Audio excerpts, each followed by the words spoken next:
কি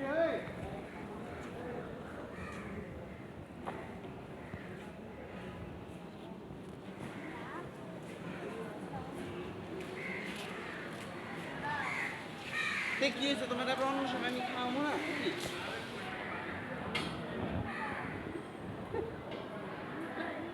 সময় তো মা কোন সময়